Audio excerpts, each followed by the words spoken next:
పిల్లల్ని నిజంగా ఇంత ఈయన ప్రవీణ చేసినంటే నమ్ముతారు. అసలు ఎందుకు చేసి ఏమై ఉంటుంది అసలు కారణం? అసలు వచ్చేదాకా మాకు కూడా ఏం తెలియదు సార్. ఇక్కడ జస్ట్ మాకు వదినకు ఫోన్ చేసి అత్త పిన్ని పిన్ని ఇట్లా మామ చిన్ని చిన్ని అని పిలుచుకుంటా అమ్మాయిని ఇట్లా కాలుతున్నారు రండి రండి అని అంటే అక్కడ మేము దగ్గరే ఉంటాం, మమ్మీ వాళ్ళకి దగ్గరే ఉంటాం.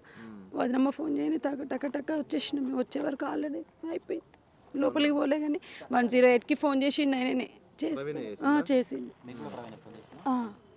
మాకు వదినమ్మ ప్రవీణ్ మా వదినకు ఫోన్ చేస్తే వదిన నాకు చేసి మళ్ళీ తర్వాత ఒక 5-10 మినిట్స్ తర్వాత నేను బయటకు వెళ్ళటం ప్రవీణ్ చేసి అత్త చిన్ని కూడా కాలుతుంది రండి రండి అని అంటే టక టక మా సార్ని తీసుకొని మేము వచ్చేసినాం.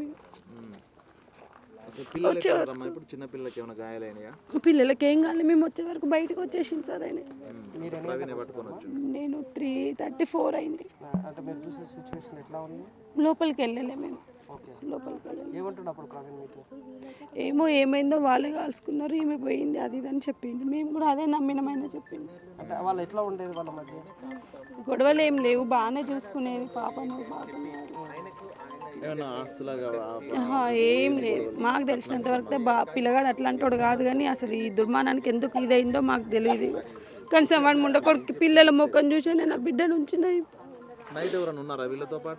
వాళ్ళు ముగ్గురే ఉంటారు.